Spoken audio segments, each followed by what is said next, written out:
차바드 루바비체 라비 유시르잘만 와이즈버그라고 있어요.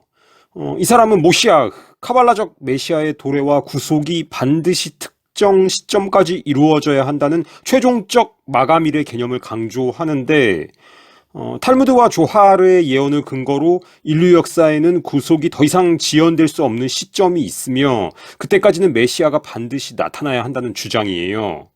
그러면서 유대력 5787년 말까지 구속을 위한 최종적인 준비가 마감돼야 한다고 말했는데, 유대력 5787년 말은, 그러니까 다른 말로 유대력 5788년의 시작일은 서기로 환산하면 2027년 10월 2일이에요.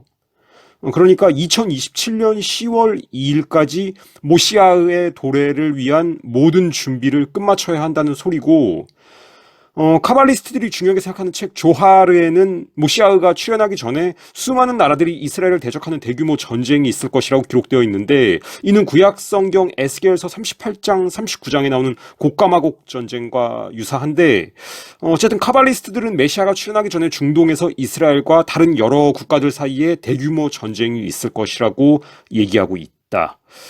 차바드 루바비치 랍비는 아니지만 독자적으로 활동하는 카발리스트 랍비 아론 아나바라고 있는데, 이 사람은 2029년에서 2030년 사이에 메시아가 도래할 가능성이 높다고 말해요. 그러니까 이 사람이나 먼저 소개한 랍비 이쉐르잘만 와이스버그의 주장에 따르면 올해 2026년과 내년 2027년이 최종적 준비를 마친 기간이고, 2029년에서 2030년쯤 적그리스도가 출현한다는 거죠. 물론 이건 카발리스트들의 주장이고, 그들의 말이 다 그대로 이루어지는 것은 아니지만, 그럼에도 이들의 말을 완전히 무시할 수는 없다고 생각하고, 이들 카발리스트 말고 로날드 버나드도 자신의 유튜브 채널에 올린 영상에서 그들이 2028년까지 모든 게임을 끝마치려 한다고 말했어요. 버나드는 현재 1년 넘게 새로운 영상을 올리고 있지 않은데, 해당 영상은 2020년 5월, 그러니까 코땡땡 이벤트 시작된 지 얼마 안 된 시점에서 올린 영상이고, 아마도 버나드가 그들 밑에서 일할 때 들었던 얘기를 바탕으로 말하는 것 같은데, 고정 댓글에 로날드 버나드가 그들이 2028년까지 게임을 끝마치려 한다고 말하는 영상 링크 걸어 놓을게요. 궁금하신 분들 한번 가셔서 보세요.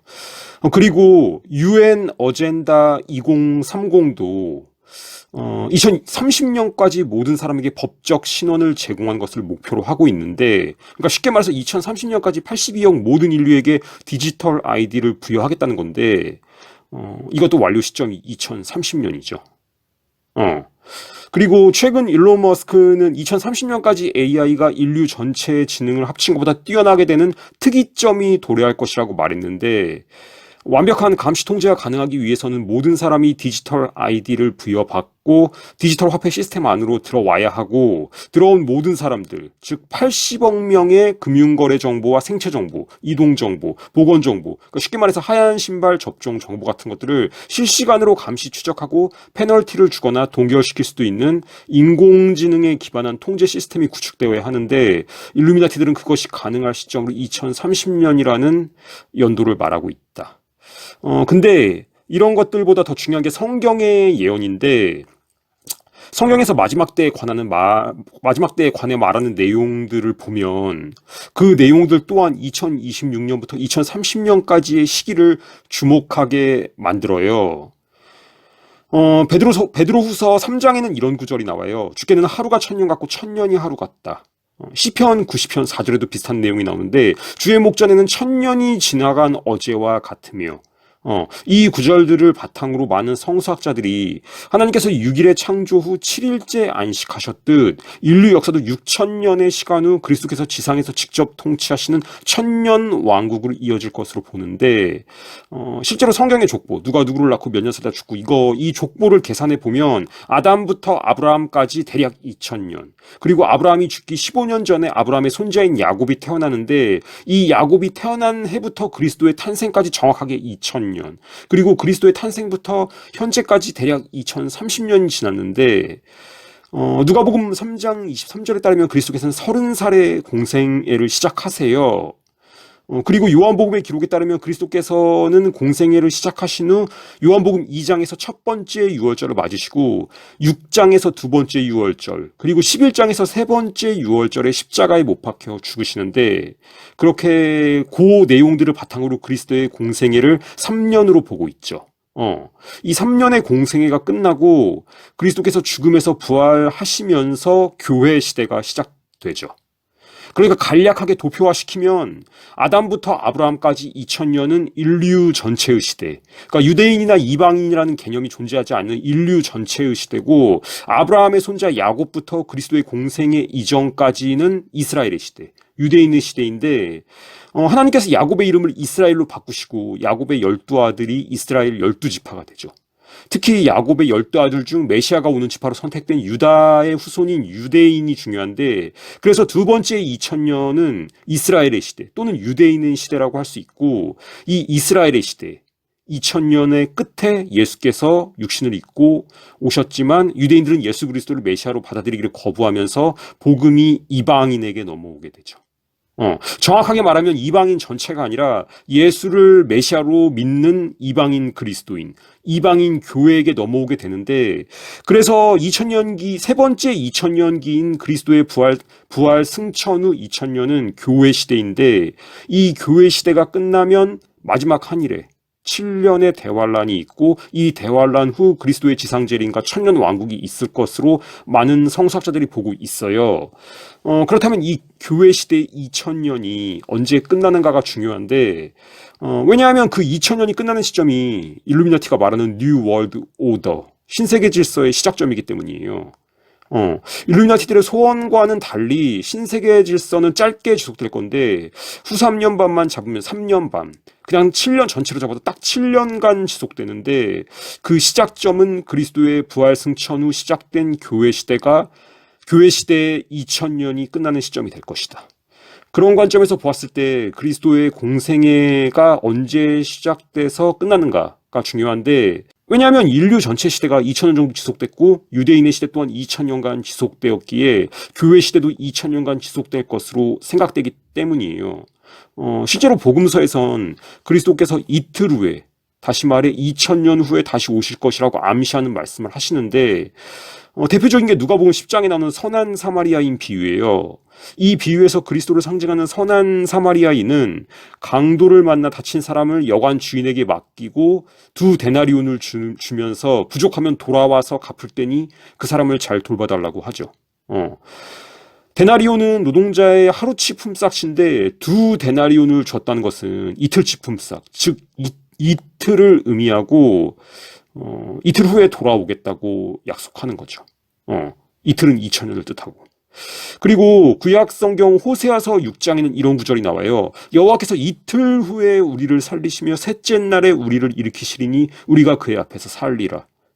여기서 호세아가 말하는 우리는 이스라엘, 유대인을 뜻하는데, 이틀 후에, 이틀이 지난 후에, 2000년이 지난 후에 유대인이 살아날 것이다. 회복될 것이다. 그래서 셋째 날에 그들이 하나님 앞에서 살게 될 것이다 라는 뜻인데, 현재 유대인은 예수를 메시아로 인정하고 있지 않죠.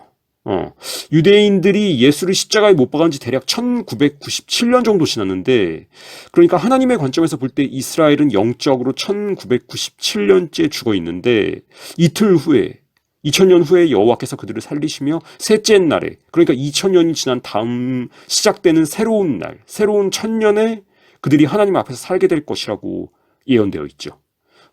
이런 성경의 구절들을 바탕으로 보았을 때 그리스도께서 공생애를 마치시고 하나님의 우편으로 올라가신 후 2000년이 지나면 다시 오실 것이라는 추측을 해볼 수 있어요. 물론 정확하게 딱 2000년이 지나고 오실지 아니면 대략 2000년이 지난 어느 시점에 오실지는 알 수 없지만 2050년이 지난 시점이나 2100년이 지난 시점이 아니라 2000년이 지난 시점에서 다시 오실 것이 거의 분명해 보이고, 앞에서 설명했지만 카발리스트들도 그리고 일루미나티도 대략 비슷한 시점을 모시아의 도래 그리고 신세계 질서 수립의 시점으로 얘기하고 있다. 그래서 그리스도의 공생애는 언제 시작해서 언제 끝나느냐, 이게 중요한데, 그 시점부터 2000년 후가 그리스도께서 다시 오실 시기로 예측할 수 있기 때문이고, 물론 이것은 예측이고, 그리스도께서 직접 말씀하신 것처럼 그나가 그때는 오직 아버지만 아심으로 우리 예측은 말 그대로 예측이다. 그러니까 이 시점이 분명하다가 아니라 가능성 있어 보이는 예측이다라는 것을 다시 한번 강조하고, 성경에는 그리스도께서 공생애를 시작하신 시점을 특정할 수 있는 구절이 존재하는데, 요한복음 2장을 보면 예수께서 공생애를 시작하신 직후 첫 번째 유월절에 성전을 방문하시는데, 그때 유대인들이 예수께 이렇게 말해요. 유대인들이 이르되 이 성전은 46년 동안 지었거늘 내가 3일 동안에 일으키겠느냐? 여기서 유대인이 말하는 성전을 46년 동안 지었다는 소리는 헤롯의 성전 증축을 뜻하는 거예요. 헤롯 왕은 유대인이 아니라 이두메인, 에돔 사람이었는데, 그래서 왕이었지만 정통성이 없어서 유대인들에게 잘 보이기 위해서 스룹바벨 성전을 완전히 리모델링해서 훨씬 더 웅장하게 다시 짓는데, 그 헤롯의 성전 증축이 시작된 지 46년째가 그리스도께서 공생애를 시작하신 후 처음으로 맞는 유월절이었다는 걸 알 수 있죠. 그렇다면 헤롯의 성전 증축은 언제부터 시작됐는가? 이게 중요할 텐데, 기원전 20년부터 시작됐어요. 그러니까 46년째면 기원 후 26년. 올해 2026년부터 정확하게 2000년 전인 기원 후 26년이 그리스도께서 공생애를 시작하신 후 맞은 첫 번째 유월절이라는 계산이 나오는 거죠. 근데 누가복음 3장에는 세례 요한의 사역이 디베리오 황제가 통치한 지 15째 해에 시작되었다고 나와요. 예수께서 세례 요한에게 세례를 받으신 후 공생애를 시작하셨기 때문에 세례 요한의 사역 시작점은 예수 그리스도의 공생애 시작 조금 전으로 보이는데, 문제는 디베리오 황제, 그러니까 로마의 티베리우스 황제가 즉위한 게 AD 14년이라는 거예요.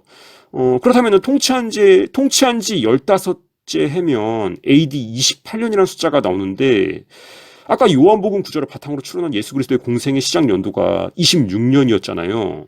그러니까 그렇다면 이걸 어떻게 해석해야 되는가라는 문제가 제기되는데, 일단 성전을 증축한 지 46년째라고 카운트할 때 유대력으로 카운트를 했다면 현재 우리가 쓰는 그레고리력과는 약간 오차가 발생할 수 있어요. 1년 정도.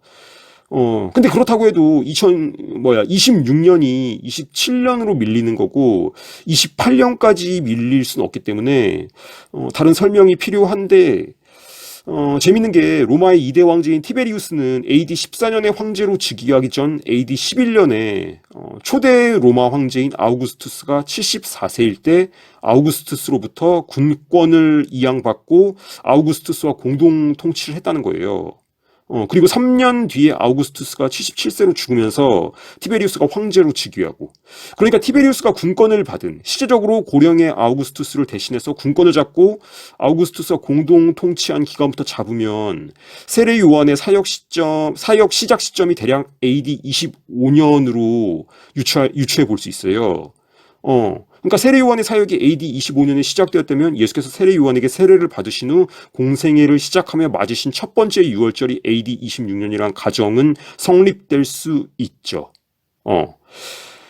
그리스도의 공생의 시작이 AD 26년이라는 가정은 먼저 언급했던 그리스도께서 30세에 사역을 시작하시다는 기록과도 부합해요. 해당 기록은 누가복음 3장 23절에 나오는데 읽어드리면, 예수께서 가르치심을 시작하실 때 30세쯤 되시니라. 그러니까 현재 우리가 사용하는 달력 서기 2026년이라는 숫자는 로마의 수도사 디오니시우스 엑시구스가 예수께서 탄생하신 해라고 생각되는 해를 1년으로 잡아서 그로부터 2026년째 되는 해다, 이런 뜻인데, 사실 디오니시우스 엑시구스는 계산을 잘못했어요. 복음서에는 헤롯이 예수께서 태어나신 후에 베들레헴에 있던 2살 이하의 남자 아이를 모두 죽이는 사건이 기록되어 있는데, 따라서 예수의 탄생은 헤롯이 아직 살아있을 때예요. 그런데 헤롯은 기원전 4년에 죽었어요.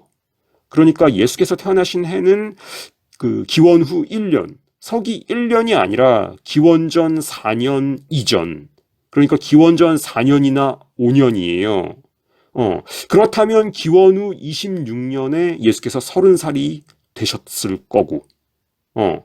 그러니까 이런 모든 사항을 고려했을 때 그리스도께서 30살쯤에 시작하신 공생의 시작점은 기원 후 26년, 올해 2026년부터 정확하게 2000년 전인 AD 26년이다.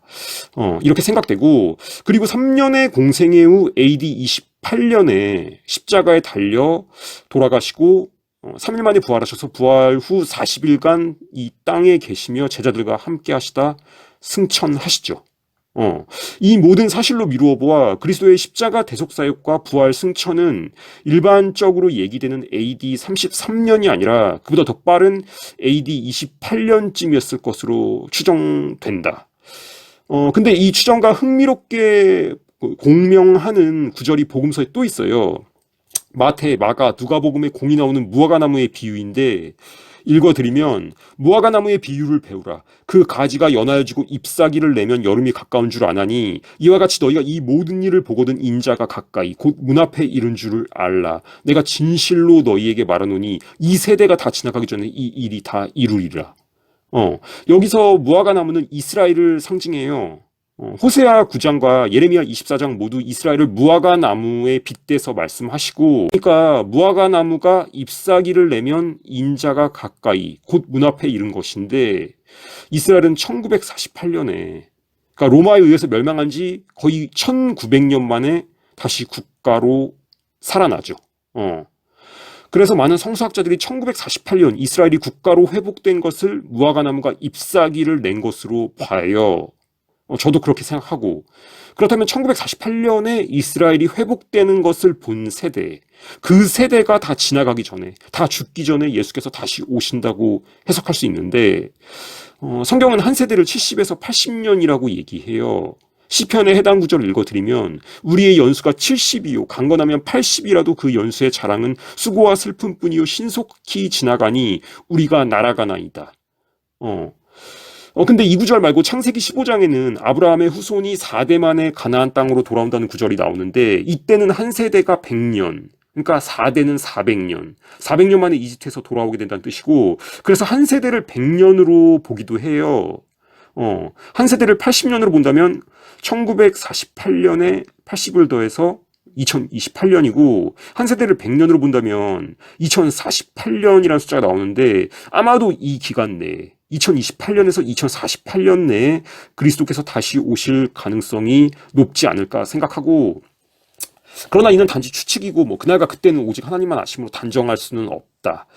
그러나 지금까지 살펴보았던 성경의 구절들과 그리고 일루미나티들이 얘기하는 것과 카발리스트 랍비들이 거론하고 있는 연도들을 보았을 때 올해 2026년부터 2030년까지의 시간 중에 결정적인 사건이 발생할 가능성이 높아 보인다. 만약 2026년부터 2030년 사이에 결정적인 사건이 발생한다면 현재 2026년에는 적그리스도가 될 인물이 이미 활동 중이라고 봐야 하는데, 제가 2024년 말에 2025년을 전망하는 이코노미스트 표지 분석하면서 이 표지에 적그리스도의 얼굴이 숨겨져 있다고 말씀드린 적 있죠. 그 설명 말미에 어쩌면 2025년에 적그리스도가 될 인물이 이코노미스트 표지에 숨겨진 것처럼 미묘한 방식으로 세상에 나타날 수 있다고도 얘기했는데, 작년 2025년에 성경에서 적그리스도가 나타나면 할 일을 매우 강하게 연상시키는 일을 한 사람이 있어요. 그 사람이 누구인지 얘기하기 전에 제가 2024년 말에 분석했던 2025년을 전망한 이코노미스트 표지 관련 내용 잠깐 보고 이어갈게요. 모든 이미지의 꼭대기에 토성이 있죠. 토성. 이 토성은 태양계에서 6번째 별이고, 이 토성의 북반부에는 육각형 모양의 구름, 제트 기류가 있죠. 이 이미지에서 보시면 알 수 있듯 이 육각형은 큐브를 의미하기도 하는데, 큐브도 정육면체죠. 정육면체. 태양계에서 6번째 별, 육각형 모양의 제트 기류. 이렇게 토성은 6이라는 숫자와 연관성이 있고, 또 토성을 영어로 발음하면 세턴인데, 사탄, 세이튼과 발음이 상당히 유사하죠. 그래서 토성을 사탄의 상징 중 하나로 보기도 하는데, 이번 이코노미스트의 표지에는 맨 위에 토성이 그려져 있죠.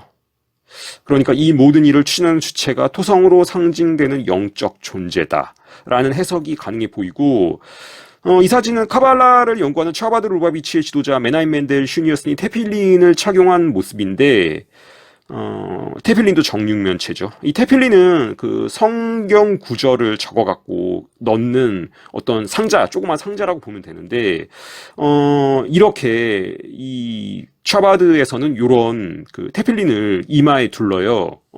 근데 이런 어떤 큐브 모양의 테필린, 이것도 있지만 큐브 모양 구조물 중 가장 유명한 건 이슬람의 성지 메카에 있는 카바죠. 카바. 카바도 테필린의 모양과 뭐 똑같은데, 이렇게 지금 이 메나임 멘델 슈니어슨이 이마에다, 정육면체를 놓은 형상. 이 형상이 이 전체 이번 이코노미스트 표지 이미지에 동일하게 반복돼요. 이번 그 표지 이미지는 사람의 얼굴로도 볼 수 있는데, 이렇게 눈이 하나 있죠. 그리고 여기에는 코가 있고, 그리고 여기에는 입이 있죠. 그리고 또 한쪽 눈 자리에는 방사선 기호가 들어간 붉은 전시안이 있죠. 이렇게 눈, 코, 입을 조합하면 한쪽 눈이 붉게 물든 사람의 형상이 나타나는데, 구약성경 스가랴서 11장에선 못된 목자, 그러니까 적그리스도가 한쪽 눈을 상하게 될 거라고 예언하고 있죠. 그 구절을 읽어드리면, 화 있을진저 양떼를 버린 못된 목자여, 칼이 그의 팔과 오른눈에 내리리니 그의 팔이 아주 마르고 그의 오른쪽 눈이 아주 멀어버릴 것이라. 그리고 요한계시록 13장에도 동일하게 짐승, 적그리스도가 한번 머리 부위를 상했다가, 상처를 입었다가 회복되니 사람들이 놀랍게 여겨 그를 따랐다. 이런 구절이 나오는데, 그래서 많은 성서학자들이 앞으로 등장할 적그리스도가 눈 부위에 상처를 입은 후 회복될 거라고 봐요. 그래서 적그리스도의 출현을 준비하는 자들이 자꾸만 연예인이나 뭐 유명 인사를 통해서 대중에게 한쪽 눈을 가리는 이미지를 보여준다, 이렇게 보고, 그런데 이번 이코노미스트 표지에는 한쪽 눈을 상하게 되는 적그리스도를 연상시키는 사람의 이미지가 숨어 있다. 그리고 그 사람의 이마 부분에 토성, 큐브가 놓여 있다. 아까 메나임 멘델 슈니어슨도 큐브 모양의 테필린을 이마에 두르고 있었는데, 그것과 동일한 형태로. 그러니까 이 표지를 사람의 이미지로 보면은 눈 위에, 이마에 큐브, 토성, 태양계의 6번째 별, 육각형 정육면체 666이 있는 거죠. 그리고 마지막으로 하나만 더 얘기하자면, 이 사람의 이미지의 눈 옆에 모래시계가 하나 있는데, 이 모래시계의 모래가 이제 막 아래로 떨어지기 시작했어요. 이 뜻은 어떤 큰 사건이 이제 막 시작된다, 이런 의미인 것 같은데, 모르겠네요. 2025년이 적그리스도가 될 인물이 등장하는 해가 될 것이다, 이런 의미인지는. 작년 2025년 10월 9일에 도널드 트럼프의 사위 제럴드 쿠시너의 중재로 이스라엘 하마스 간 평화협정이 체결됐죠. 이 평화협정은 다니엘서 9장에 나오는 적그리스도에 대한 예언과 상당히 유사한 측면이 있는데, 그러니까 똑같다는 게 아니라 유사한 측면이 있다는 거예요. 해당 다니엘서 9절 읽어드리면, 그가 장차 많은 사람들과 더불어 한 일해 동안의 언약을 굳게 맺고 그 일해의 절반의 제사와 예물을 금지할 것이며, 또 포악하여 가증한 것이 날개를 의지하며 설 것이며, 또 이미 정한 종말까지 진노가 황폐하게 하는 자에게 쏟아지리라. 적그리스도가 많은 사람들과 더불어, 그러니까 여기서 많은 사람들이란 양자간이 아니라 다자간, 그러니까 이스라엘 팔레스타인 양자간 협정이 아니라 협정을 보증하는 다른 여러 국가들이 존재하는 다자간 협정을 뜻해요. 그러니까 적그리스도는 이스라엘과 또 다른 한 나라, 이렇게 두 나라가 맺는 평화협정을 맺는 것이 아니라 이스라엘, 팔레스타인, 이집트, 튀르키예 같은 여러 국가가 참여하는 다자간 협정을 맺을 것이며, 그러다 그 일해의 절반에, 그러니까 후 3년 반에 협정을 깨고 제사와 예물을 금지할 것이다, 이렇게 예언되어 있는데, 쿠슈너가 작년에 맺은 평화협정이 정확하게 그랬어요. 이스라엘, 팔레스타인, 미국, 카타르, 이집트, 튀르키예가 함께 참여한 다자간 협정의 성격을 띠고 있어요. 쿠시너의 협정 자체가 적그리스도가 맺은 협정이다 이런 뜻이 아니라 이 협정을 체결했던 방식, 프로세스가 적그리스도가 앞으로 맺을 7년 대환란으로 들어가는 협정의 전초전이다. 적그리스도의 평화협정은 이 협정을 계승 발전시키는 형태로 갈 것이다. 이런 뜻이고 쿠시너는 여러 면에서 성경에 예언된 적그리스도의 모습에 부합하는 측면을 지닌 사람인데 쿠시너가 단지파 출신인지는 모르겠지만 유대인이고 촤바드 루바비치 멤버고 로스차일드와도 친하죠.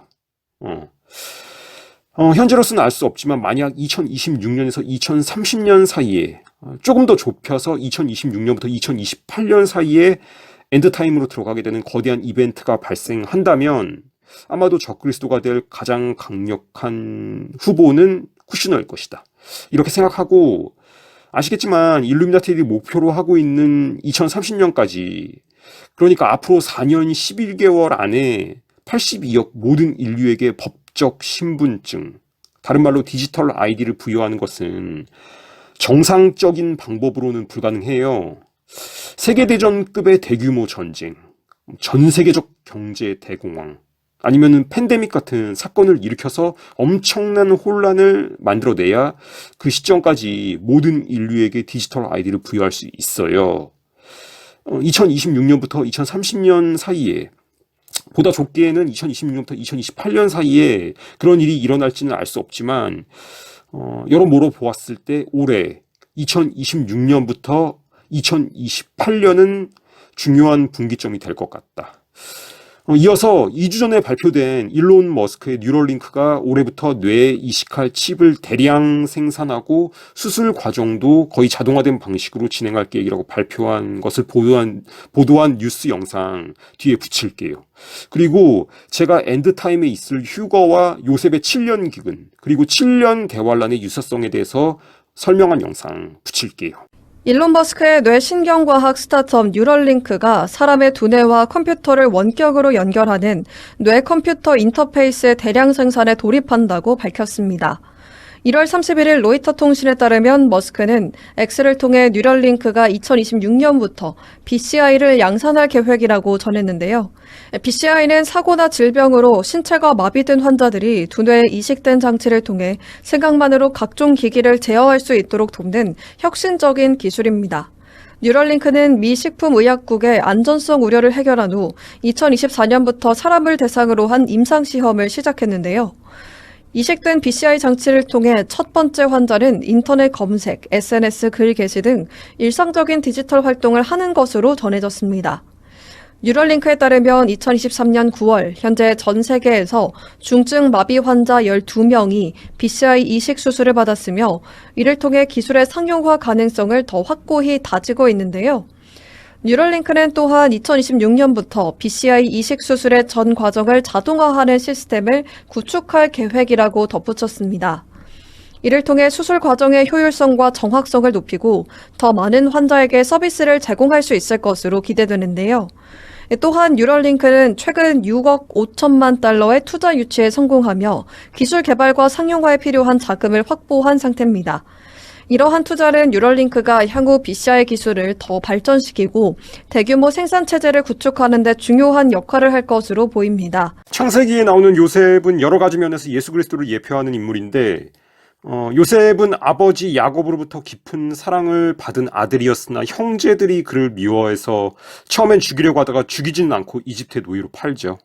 노예로 팔 때 가격은 은 20이었고 예수 그리스도는 성부 하나님의 사랑을 받는 아들이었지만 인류의 구원을 위해 육신을 입고 유대인으로 이스라엘 사람으로 태어나셨는데 그의 동족인 다른 말로 형제인 유대인들이 그를 미워해서 죽이려고 했죠.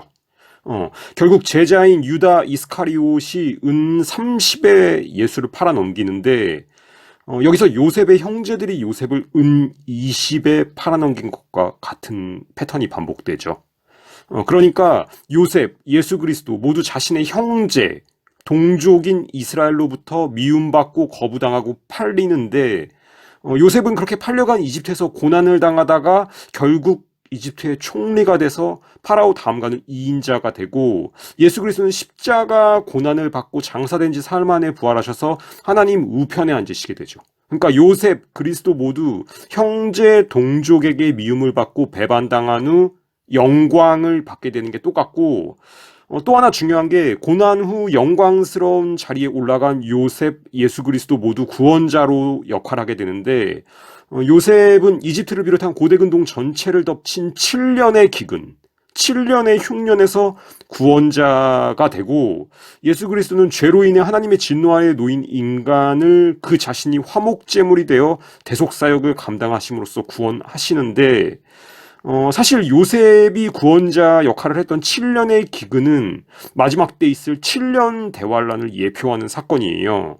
7년이라는 기간도 똑같고, 요한계시록 보면 7년 대환란 중 셋째인이 떼어질 때 전 세계에 대기근이 발생하죠. 그러니까 요셉의 7년의 기근은 7년 대환란을 예표하는데, 이 7년의 기근 때 요셉의 형제들이 식량을 구하기 위해 이집트로 와서 요셉을 만나고, 요셉이 그런 형들을 시험한 후 결국 자기가 요셉임을 밝히고 형들과 아버지 야곱을 이집트로 모셔와서 대기근으로부터 이스라엘이 구원을 받게 되죠. 근데 흥미로운 게 이 7년의 대기근 전에 요셉은 이집트 사람 오네 제사장 보디베라의 딸 아스낫과 결혼을 한다는 거예요. 그러니까 7년 대환란 전에 이방인 신부인 아스낫은 요셉과 결혼함으로써 대기근으로부터 보호를 받게 되는데, 이방인의 사도라고 불렸던 바울은 예수 그리스도를 믿는 교회를 그리스도의 신부, 아내라고 얘기했죠.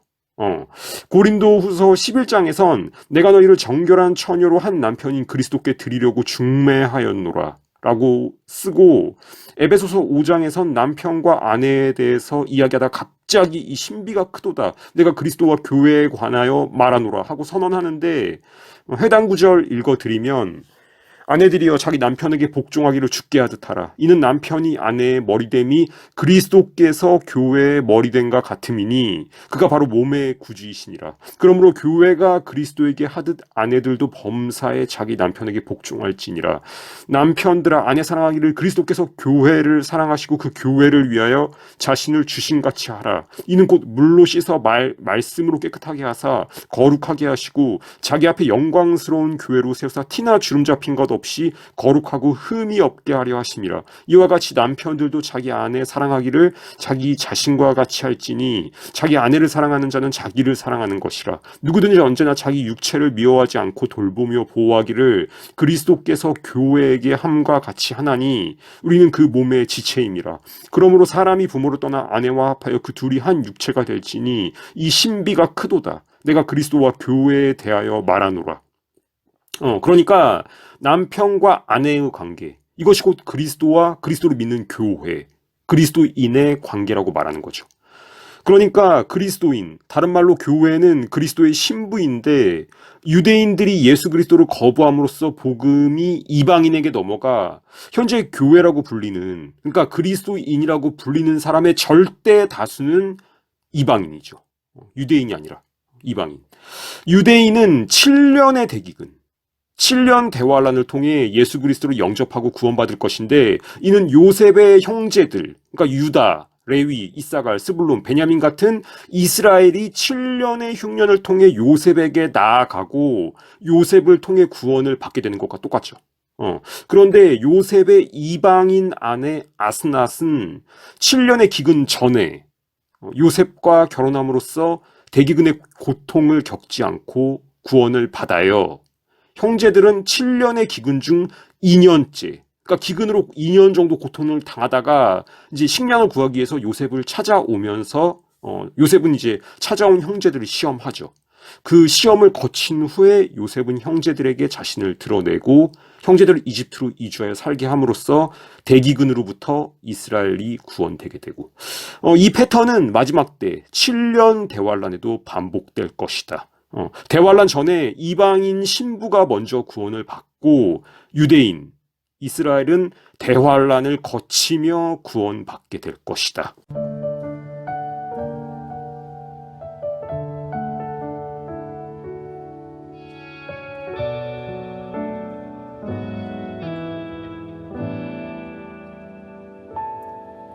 하나님 보이신 이 길을 걸어가는 늘 나와 함께 하셨던 주님, 복음을 섬기는